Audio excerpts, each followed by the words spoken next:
hear your theme song bringing you in. Yes, sir.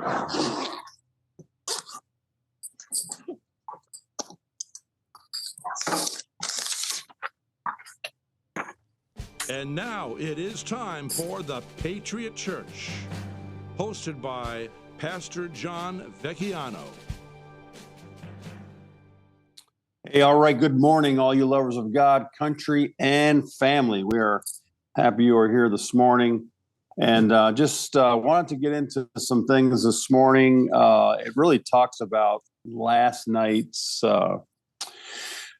address, our State of the Union address. If you didn't get a chance to watch it, it was, of course, the longest one. But it wasn't long in the sense of that it was boring and all that good stuff. It was such a celebration of Americanism, what it really means to be America. And of course, you can, if you just watch, and kudos to President Trump for basically calling out folks who wouldn't even stand up to applaud something that had no political dispersion whatsoever. It was totally about being a human being. And some of these Democrats are just, as he said, are crazy. Anyhow, hope you get a chance to go back and watch some of that to read. Maybe we'll take some time in the next few days to kind of unpack all that is said there. But Sunday at Patriot Church, we focused on that topic of Americanism because we do have a group of people who don't understand what the real foundations of our country have been, what they've always been. So let me just share this morning a quick story. Something I shared this morning. It's from a place called Dorchester Heights, and if you're from the Boston area there, you probably know where it is. But again, Sunday, or actually Monday night, we were up at the Ronald Reagan Club in Broward County speaking about the National Monument to the Founding Fathers, and amazing how many folks they say who've lived there their whole life never were told about this amazing monument that really gives us the truth of the foundation of our country and what it really means to be American. But March 5th, 1776, so we're coming up on another 250th anniversary date from this place called Dorchester Heights. So let me give you a little rundown from our great book, 100 Bible Verses That Made America by Robert J. Morgan. So it was March 1776. Unusual set of weather patterns had rolled in. The Boston, of course, many folks in the Northeast and part of the South are feeling that nor'easter again. If you're from that area, you understand exactly what those folks are going through. But this was about March 5th, so just a few days from now, 250 years ago. And this is an amazing event that took place again. And you're not able to miss the conspicuous hand of God in this. So here's what happened. Of course, you had the siege of Boston the previous April 1775. You got the battles of Lexington and Concord, right? The shot heard around the world, which we've talked about already with you last year about that 250th anniversary. And then, of course, that's Lexington, Concord. And then you have Bunker Hill, Breed's Hill, and now we're getting to this point where George Washington, of course, now is officially the new Continental Army commander throughout all of the 13 colonies. He is now leading this whole group. And he arrives in Boston to assess the situation. The British fleet, of course, are anchored in the harbor. He's gazing down, the story says, from Prospect Hill, and he sees, of course, the redcoats down there. And of course, he realized that he is now up against the strongest military force in the world. And of course, this ragtag bunch that we have are just in the very infant stages. To the south from this Prospect Hill is this place called Dorchester Heights. And it's on a low hill, but it has a commanding view of Boston and its harbor. And Washington, of course, decides, as you know, he is definitely one who is willing to take risks. But in his risk taking, I'm sure I can say it without any hesitation that he knows that he is being God led. No doubt about it. So Washington decided to seize this ground. He figures if he can take this ground, then somehow we can push the enemy back. So it was the evening of March 4th, 1776. His troops began moving into place. And you've seen this in different movies that we've seen for U.S. history. They've used haystacks to shield their movement. There's 800 men that are led through this. They're pulling wagons packed with spades and crowbars, hatchets, hammers, and nails. You know, your regular military defense weapons, right? And then behind there were 300 ox carts with materials, 1,200 men, followed by cannons, heavy siege guns, which were brought from Fort Ticonderoga. So they're moving into place. And of course, historians tell you that this is a big risk. The weather conditions were perfect at this time for the Americans on the heights, Dorchester Heights. They find mild temperatures. The moon is shining its full luster, but at the lower elevations where they are, there's a deep smoky haze that is falling across the bay, and it's actually giving them camouflage. It's hiding them from the British. The winds begin to blow from the southwest, carrying the sound of their work away from the city. So I was just sharing this with the kids this morning, and the wind could help amplify a sound, or it could, of course, deaden the sound as well, depending on where you're standing and which way the wind is blowing. So the ground is frozen. So as the wagons begin to come through and they make ruts, then of course it gives them good traction to continue to move through these muddy paths. By the morning, March 5th, the sun rises, and the British are stunned because now they see that Dorchester Heights is occupied and fortified by the Americans. General Howe, it's reported that he swore and said, quote, "The rebels have done more in one night than my whole army would have done in months." Another British officer felt the defenses had been, quote, as he said, raised with an expedition equal to that of Genni belonging to Aladdin's wonderful lamp. So they're looking at as if something magical had happened. But of course, Washington is going to believe that a miracle of God has happened. So at this point where they are versus where the British are, the British cannon cannot reach the elevation where the Americans are. And the British ships are also vulnerable to the American cannonballs they're going to be shot from the heights. The British, of course, have superior training, superior numbers.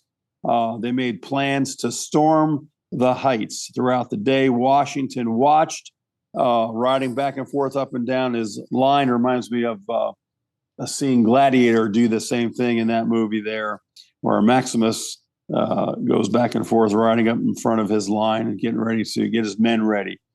And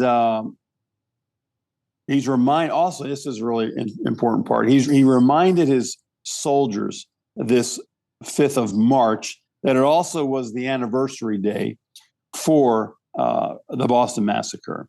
So meanwhile, his men kept strengthening the fortifications. General Howe prepared to attack. So Howe, of course, they have thousands of men on the British side, and not close to that number on the American side. Suddenly, though, as he's preparing to attack, the weather does a complete 180. Living in Florida, we know what that feels like. Living up north, of course, having a nor'easter blow in, like just happened again. We understand how it changes. I remember one time we took a trip up to Boston, And we went up, the kids were homeschooled at the time. So we wanted to take them up and do the Revolutionary War walk and do all those kind of things that they were studying. So the day we got there, it was weird, right? Because it was like, hey, it's 70 degrees out. Here it is, the middle of winter. It's January. We're in Boston. And we get off the plane, get to our hotel, and it's 70 degrees. We go down, take a walk around the downtown. Next thing we know, we see people in shorts, and they're running out, getting their boats out of storage, and they're putting them in the water. And they got one last. It was a great, hopeful day for folks. I'm sure they called in sick at work and everything else. The harbor and all the waterways around were jam-packed with people trying to get another day of boating in. The next day, the weather does a complete 180. And by the end of the trip there, we, of course, were ice skating and playing in the snow. This is what took place here at Dorchester Heights. And the weather begins to change dramatically. The balmy day became blustery and then tempestuous, what was later described as something of a hurricane. Now, of course, us here in Florida, we understand hurricane force winds and rains and everything else. Of course, if you're from the north and you've been through a blizzardy nor'easter, you know how that snow can really stack up, and next thing you know, you're stuck in the house. So I was trying to share that with the kids of how they maybe have been through a hurricane with rain and winds, but what if that was all snow? So this is what's taking place. This hurricane begins to lash out there in the harbor. Gale force winds, strong enough to break windows in the city, are blown down fences, of course. British boats and ships are tossed like driftwood, unable to mount an offensive. The fierce snow and blowing sleet made it impossible to scale the heights. The British were unable to attack, so they had no choice but to evacuate Boston, leaving large caches of weapons and ammunition behind. And when this news had reached Philadelphia, of course, celebration broke out, and it began to just really cement the energy that led to July Declaration of Independence. Powerful. The British evacuation day, as history tells us, happened on March 17th, 1776, which of course is St. Patrick's Day. So from his vantage point, our writer states here, from his vantage point on Dorchester, Washington, watched the 11,000 British troops depart and ordered an extra, he says here, an extra gill of whiskey for his soldiers with Irish fruits, he says. Washington, however, wasn't in a mood for celebrating, but for worshiping. And he and his officers rode over to Cambridge to attend a Thanksgiving service where the Reverend Abel Leonard, who was chaplain of the Continental Army, preached from the book of Exodus, chapter 14, verse 25. And the verse is this: "Let us flee from the face of Israel, for the Lord fights for them against the Egyptians." And of course, many of you know the story about Exodus 14. It's the parting of the Red Sea. It's the Egyptian soldiers are now being swallowed up as they're chasing the children of Israel through the Red Sea. And the Red Sea is now, as it was opened for Moses to part through with the children of Israel, the water is now receding back, and it's swallowing up, crashing down on the Pharaoh and his troops. Of course, they're filled with panic. And of course, they saw the hand of God fighting for Israel back in Exodus. And this is why there's such great parallelism, as our founders have said before, of what took place in Israel in the Old Testament and what they're dealing with in beginning our new country at the start of the Revolutionary War. The American patriots, of course, sensed God was fighting for them.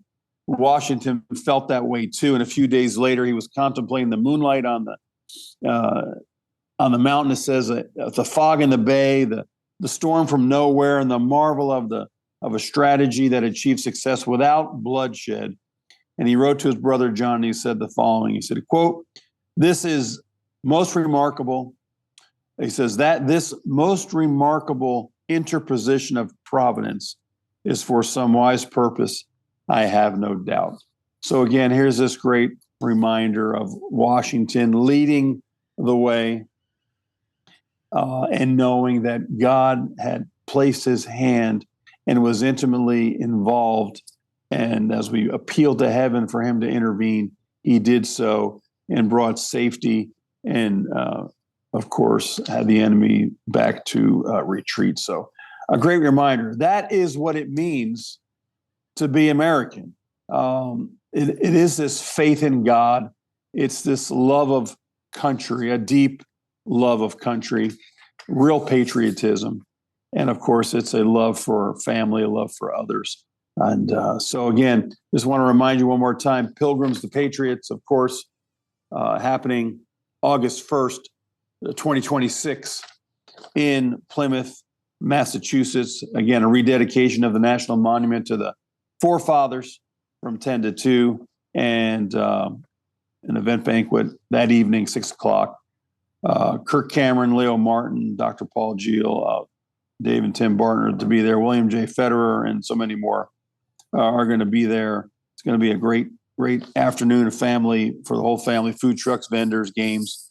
And at night, of course, a great fundraiser for thejenny.org. So a couple sites to check out if you haven't already. The Jenny, JENNEY.org. For Leo and Nancy Martin, of course, are just lead that wonderful ministry up. And then also Pilgrims to Patriots.com. Go there, download or print off the flyer, or I'll just show this one up here to you.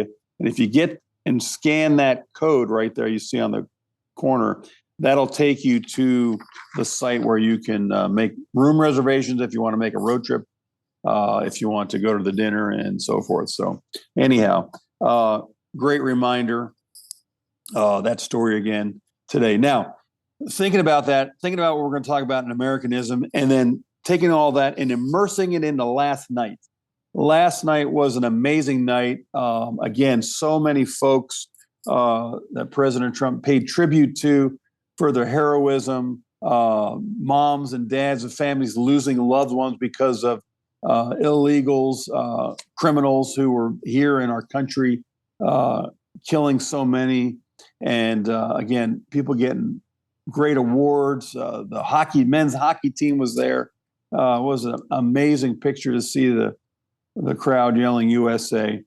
But there was also a group of people who just showed their true colors, and that they have this hatred for God, for the true values of our country.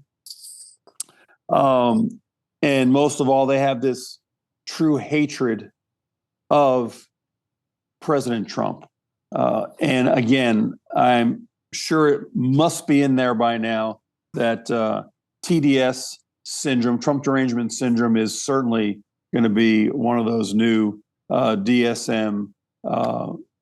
When I studied, it was DSM-4. That's going back quite a few years. But the diagnostic of these mental diseases. And of course, this is definitely one. So again, this kind of spurred me on, of course, what's been saying, of course, in our country. And one governor got up a few weeks ago and said, hey, trying to believe that immigration is a core value of our country. It's a value of our country. Obviously, many folks immigrated here to America. My grandparents, of course, maybe yours, maybe some of your parents did. But they did it legally. They weren't gangbangers. They weren't drug dealers and everything else. And for some reason, the far left cannot make that distinction between these open borders and the fentanyl crisis, which has now been named a weapon of mass destruction and everything else. Again, it's just absolutely mind-boggling. And of course, you're going to hear the rebuttal from the new governor of Virginia. And again, all that she can talk about is her hatred, dislike, and saying that President Trump is lying, when, of course, if you go to the grocery store, you know that prices are down. I know that I went last Sunday and bought a dozen eggs for $3. I know that a few years ago they were $8. Okay, I know that. So we know things are down. Gas prices are down, except for California, of course, and other places. So just want to give you a quick overview of Americanism. We're going to talk about that more as we move in closer to, our 4th of July celebration. But of course, even Noah Webster in his 1828 dictionary gives us a definition of Americanism. And he said this, he says, Americanism is a love which American citizens have to their own country or the preferences of its interests. America first. Understanding that we truly have to have a leader. Somebody needs to be a leader. If you've ever been a part of an organization where there is no leader, or you've been part of a team and you don't really have a leader, there's many struggles and things that go on with that. If you don't have somebody to lead with some kind of vision, of course, Proverbs tells us without a prophetic vision, without a vision, people perish. People will perish. So here's this vision of Americanism. And this is how Webster describes it. He says this again, the love which American citizens, look how he says it, the love which American citizens have to their own country. Now, when I started looking at that, I'm wondering, what is he trying to say here? Because why isn't it love for their country as opposed to, as he writes, love to their country? So guess what I did? I went back to my Noah Webster dictionary some more, and I looked up the definition of the word to, T-O. Now, you think that sounds silly, right? Because I know what to means. I have go to a place. I have the TWO, which defines a number, and I have TOO, which also could also mean also, right? To or also. But when I looked it up and read through the definition, I know you think it sounds crazy, for the word to, I got down to get this, 17th definition that Noah Webster put in his dictionary for the word to. And he said this word to, he says, notes is used to note obligation. Amen. He goes on, he says, as duty to God or duty to our parents. And I'm like, that means so much more when he puts it that way, to say love citizens, these American citizens have to, this love they have to their country versus just for their country. So I got thinking about that idea of to versus for. And to just have love for something, sometimes, that may not last long enough or be everlasting, love for or for someone or something. For instance, we know in our country we have a disease called divorce, and it's got a rate of between some different statistics, between 40 and 50%. Some say it's even higher now. So why do we have this great divorce rate? Well, there's, of course, could be a myriad of reasons why, but the underlying foundational truth of marriage between a man and a woman, this marriage is in fact that we have come together is as a covenant, that we have an obligation to one another, spouse to spouse. If we just have love for someone versus give our love to someone, that could mean all the difference in the world. So think about what Jesus said, or what Paul said about Jesus in Ephesians, where Paul talks about the wives to submit to their husbands, but he continues in that statement and he says, husbands, love your wives like Christ loved the church and gave himself for her. That's a beautiful picture, of course, how the marriage covenant should be, how we should grow together in our marriage with each other, and that how we just can't get mad one day or be upset over one thing or something flies off the handle and then decide, hey, we're just going to get a divorce because, irreconcilable differences. We're going to have a divorce because we just can't get along anymore. We've now had love for each other, but now we've somehow fallen out of love. Just totally bogus, right? Because you can't have that mindset and understand the truth of what it means to be in a covenant relationship. Of course, the founders knew that covenant relationship.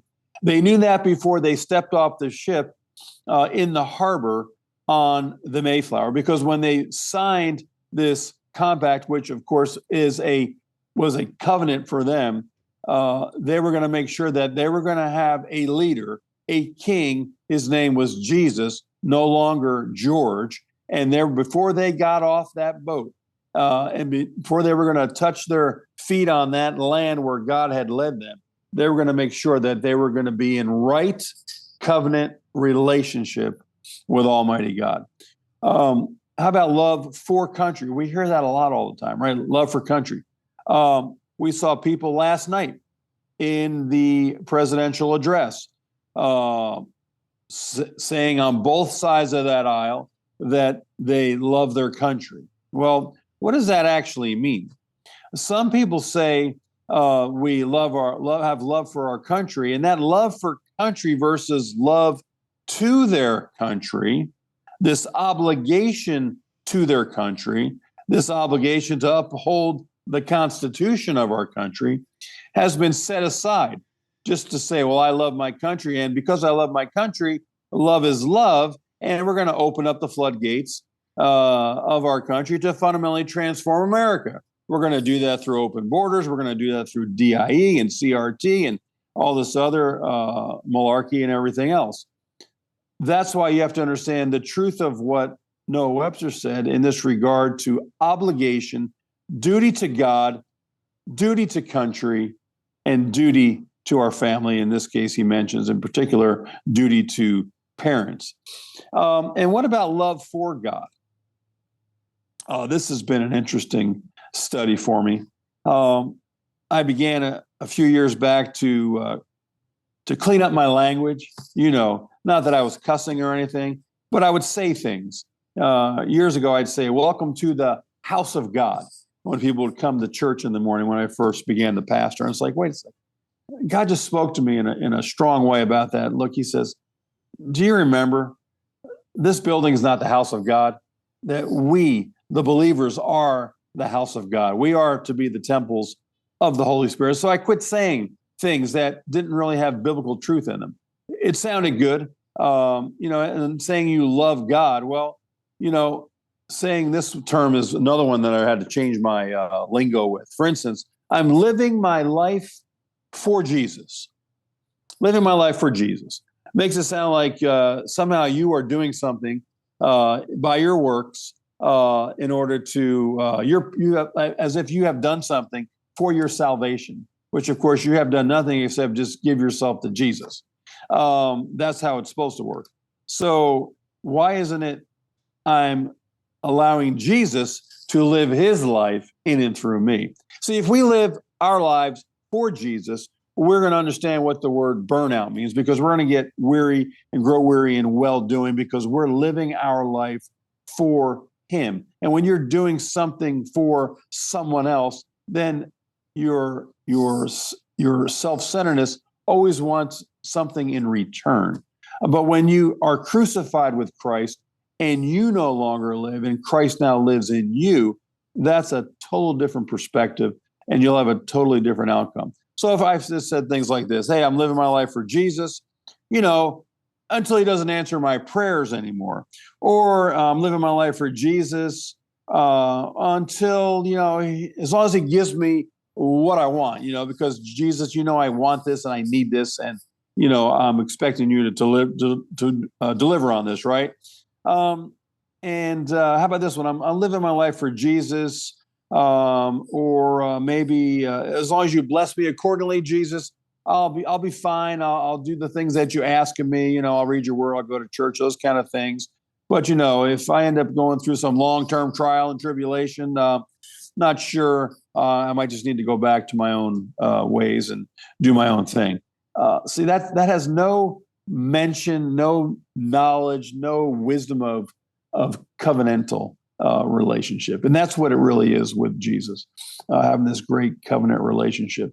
Now, Webster, of course, as we go on, mentions a great word, a word that the founders definitely knew the truth of, this word duty. Duty to God, duty to parents, as he says there, a real Americanism, the love which American citizens have to their country. And he said, again, that word to denotes an obligation. It's an obligation word as duty to God and duty to parents. Duty, of course, is that which a person owes to another, that which a person is bound by natural any natural moral or legal obligations to pay, to do, or to perform. Duty also means respect and kindness. Those are also duties of children. Fidelity to friends, loyalty to friends is a duty. Reverence and obedience and prayer to God are indispensable duties, says Noah Webster. The government and religious instructions to children are duties of parents, which they cannot neglect without guilt. Love that one, right? Duty of parents to instruct their children in godly ways. That's a duty, he says, that they cannot neglect. And if they do neglect it, they're going to be filled with guilt. Forbearance of that which is forbid by morality, law, justice, or propriety. That is duty. And of course, it is our duty to refrain, he says, from lewdness, intemperance, profaneness, and injustice. Duty also means obedience or submission, and duty is an act of reverence or respect. So it all sounds so, to me, covenantal, right? Again, I got to read this definition to you. Of course, all that summed up in patriotism, Americanism, patriotism. I mean, we've had some far left loonies say they're patriotic to our country. How are you patriotic when you don't follow the Constitution, when you have open borders, when you don't prosecute criminals? Did you hear the latest one? Some crazy, I talked about it Tuesday night, some crazy animal-like person is with his therapist and he beats her in the head with a rock, then he strangles her, rapes her, and throws her into a ditch. This is this guy's therapist, and I believe she didn't die. I didn't finish reading the entirety of what happened to her, but the unbelievable part of it is that the prosecution was asking for a 10 to 20 year sentence for this heinous crime. And this liberal, unconstitutional, woke judge gives this guy 6 months. 6 months. That, to me, is an impeachable offense of this judge who is not in good standing. How can you, being in good standing, authorize a 6 month jail time for a woman's almost murder, beaten, raped, and so forth? And this guy gets off on this for a 6 month term. This is craziness. But this is the problem that we've seen happen in our country. Patriotism. Now, if you look it up on your dictionary on your phone, if you Google it or whatever, DuckDuckGo it, you're not going to get a deep definition unless you look back into Webster's 1828. I want to listen to a guy who actually was a patriot. So he says this: patriotism is love of one's country. And then he goes on and he says this: the passion which aims to serve one's country, either in defending it from invasion or protecting its rights and maintaining its laws and institutions in vigor and purity. Patriotism is the characteristic of a good citizen, the noblest passion that animates a man in the character of a citizen. Powerful, powerful reminder of what it really means to be patriotic. Again, what are some of these core values of our country? Immigration is a value, of course, of our country, but it's not a core value. Education is a value, but it's not a core value. A core value is saying things like, well, what does government exist for? Government exists for the purpose of making sure that our citizens are safe, to protect our rights. Those are rights or happen to be God-given rights. Those are the inalienable rights that were spelled out loud and clear in our Declaration of Independence, our God-given inalienable rights of life, liberty, and the pursuit of happiness. Those are core foundational values. Dr. Benjamin Rush gives us a great quote about patriotism. He says, patriotism is as much a virtue as justice and is as necessary for the support of societies as natural affection is for the support of families. The love of country, amor patriae, is both a moral and a religious duty. It comprehends not only the love of our neighbors, but of the millions of our fellow creatures, not only of the present, but future generations. Remember, he's also the one who helped begin the public school. Now, his idea of a public school and, say, the progressive education's and the Department of Education's purpose of public school are a complete antithesis, right? He said that the purpose of the public school is to teach our students to love and serve God, teach our students to love and serve their country, and to teach our students to love and serve their family. And of course, think about what George Washington's great quote about duty is as well. It is the duty of all nations to acknowledge the providence of Almighty God, to obey his will, to be grateful for his benefits, and to humbly to implore his protection and favor. I started reading a little bit about another book. I like to read more than one book at a time, so I pick a little page here, pick a page there. And I picked up Mark Levin's book. It was, of course, entitled what my title for the message was about Americanism. His book is called Rediscovering Americanism and the Tyranny of Progressivism. So I was kind of perusing through that a little bit, and he started out on page 1. The first thing he says in the book is this. And of course, I'm sure you've asked yourself the same question. If you are a patriot, a lover of God, country, and family, you've probably asked yourself this same question as he says, I often wonder, and as he wondered in his book. Page 1, right off the bat, first paragraph, he says, I often wonder what Thomas Jefferson, George Washington, James Madison, John Adams, George Mason, Ben Franklin, and the other founders would think about what they would think about today's America. What about the earliest Boston revolutionaries like Sam Adams, Joseph Warren, John Hancock, Paul Revere? Of course, they would be mesmerized by all the modern inventions of our conveniences of everyday life. But what of the ubiquitous nature of the federal government? You know, the omnipresent, ubiquitous, omnipresent nature of the federal government. This federal government of ours has grown so big that its tentacles have basically reached all the areas of your life. Go back to COVID, go back to before that, different things, different times where the federal government has gone beyond what the original Constitution had intended for her. Remember that this is a government of the people, by the people, for the people, that we have empowered those to be our elected servant leaders. And they're supposed to, number one, first and foremost, to protect and keep safe our inalienable rights, life, liberty, and the pursuit of happiness. So it's powerful to see that. And again, you cannot take the road to democratic socialism, Marxism, communism, and think that that's okay, that we're going to be okay as a government going in those directions. You can't, because all those things are a complete opposite of what it means to be American. One of the great philosophers, of course, of the Revolutionary period, John Locke, very influential with the founding fathers as well. He believed that that each person is born with inalienable rights that come from Almighty God.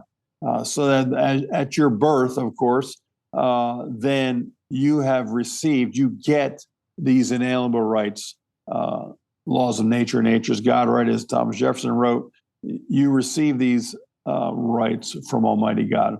And here's what he said in one of his great papers, writings, the Second Treatise of Government. He said this: the state of nature has a law of nature to govern it. which obliges everyone and reason, which is that law, teaches all mankind who will but consult it, that being all equal and independent, no one ought to harm one another in life, health, liberty, or possessions.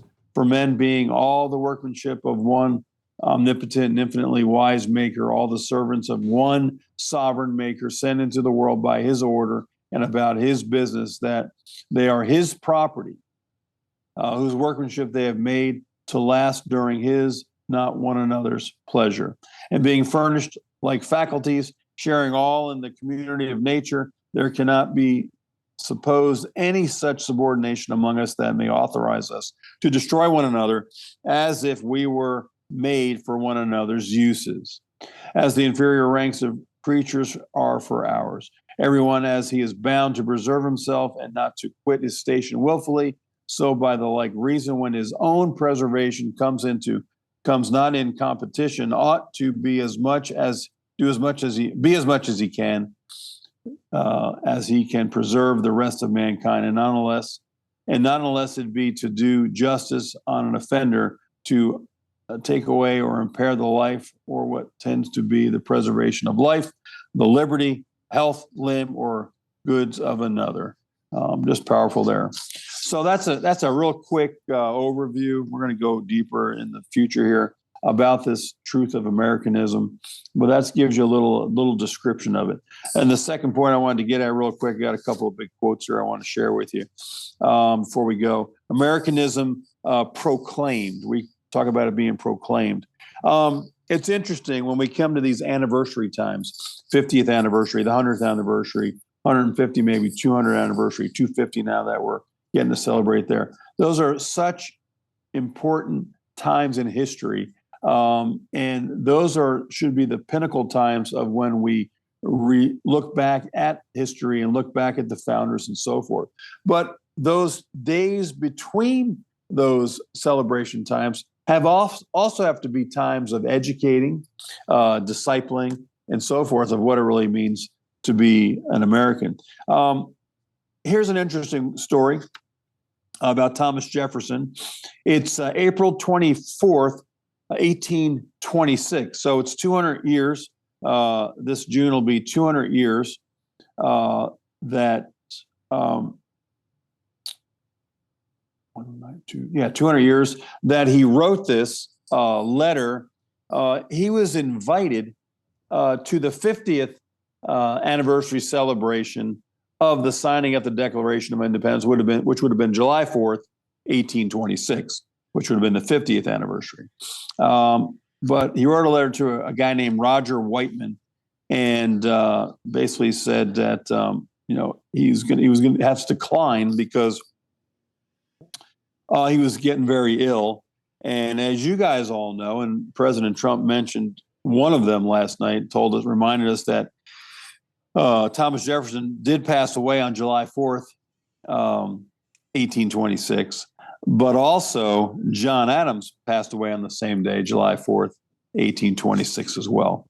So just to give some highlights of this really cool letter, he just says, look, thanks for the invitation of the celebration of the 50th anniversary of American independence. He talks about duty in that letter, talks about love, of course, of country, talks about, here's some thoughts here. He says this, may it be to the world what I believe it will be to some sooner, to others later, but finally to all, the signal of arousing men to burst the chains under which monkish ignorance and superstition had persuaded them to bind themselves and to assume the blessings and security of self-government. That form which we have substituted restores the free right to the unbounded exercise of reason and freedom of opinion. All eyes are opened or opening to the rights of man. The general spread of the light of science has already laid open to every view the palpable truth that the mass of mankind has not been born of saddles, with saddles on their back, nor favored few botted and spurred, ready to ride them legitimately. But he says, by the grace of God, these are grounds of hope for others, for ourselves. Let the annual return of the day forever refresh our recollections of these rights and an undiminished devotion to them. How powerful is that, right? That's what we've been missing in our education system. That's what we've been missing in so many different areas. And here it was, the 50th anniversary, this last letter written by Thomas Jefferson. Then, of course, a few days later, he passes away on the 4th of July. Again, look at these words one more time. Let the annual return of the day. So each year, let's get back to these foundational principles and truths that we will forever refresh our recollections of these rights and an undiminished devotion to them. Powerful. I start out with that one because the next one I want to share with you, and I want you to hear this. I'll probably just use this one in its entirety because we only have a few minutes left. By Abraham Lincoln. If you know Abraham Lincoln, he, of course, at 28 years of age, I was going to write down the date for you real quick. Let's look it up real quick. Lyceum address.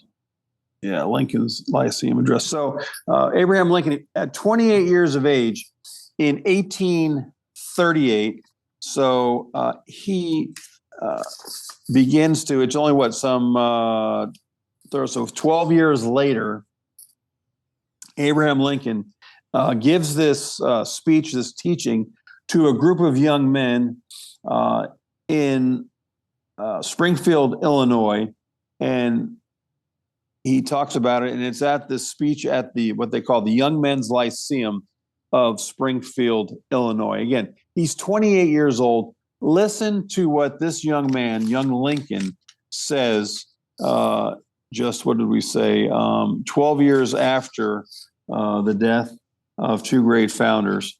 He says this. He says, let every American, every lover of liberty, every well-wisher to his posterity swear by the blood of the Revolution, never to violate in the least particular the laws of the country, and never to tolerate their violation by others. As the Patriots of 76 did to the support of the Declaration of Independence, so to the support of the Constitution and laws, let every American pledge his life, his property, and his sacred honor. Let every man remember that to violate the law is to trample on the blood of his father and to tear the character of his own and his children's liberty. Let reverence for the laws be breathed by every American mother to the lisping babe that prattles on her lap. Let it be taught, he says, in schools, in seminaries, in colleges. Let it be written in primers and spelling books and almanacs. Let it be preached from the pulpit, proclaimed in legislative halls, and enforced in courts of justice. And in short, let it become the political religion of the nation, he says. And let the old man and the young man, the rich and the poor, the grave and the gay, and all, of course, jolly gay, right? Happy gay, and of all sexes and tongues and colors and conditions, sacrifice unceasingly upon its altars. Abraham Lincoln, 28 years old. Again, looking at Washington's farewell address, 1796. He says this: the name American, which belongs to you in your national capacity, must always exalt the just pride of patriotism more than any appellation derived from local discriminations. With slight shades of difference, you have the same religion, same manners, habits, and political principles. You have a common cause fought and triumph together. The independence and liberty you possess are the work of joint councils, joint efforts, common dangers, sufferings, and successes. Towards the preservation of your government and the permanency of your present happy state, it is requisite not only that you steadily discountenance irregular oppositions to its acknowledged authority, but also that you resist with care the spirit of innovation upon its principles, however specious the pretext. Amazing. He says religion and morality, I told you before, are indispensable supports. In vain would that man claim the tribute of patriotism, who should labor to subvert these great pillars of human happiness, these firmest props of the duties of men and citizens. The mere politician, equally with the pious man, ought to respect and to cherish them. A volume could not trace all their connections with private and political felicity. Powerful. That's Americanism. So what is he saying? You can't be a patriot without being a lover of God. And can you be a lover of God without being a patriot? Those terms go together, just like church and state. There's a synergy there. Great quote, I can't think of it off the top of my head, from Abigail Adams talking to her husband John, reminding that it'd be foolish to think that you could be a patriot without being a Christian, and vice versa.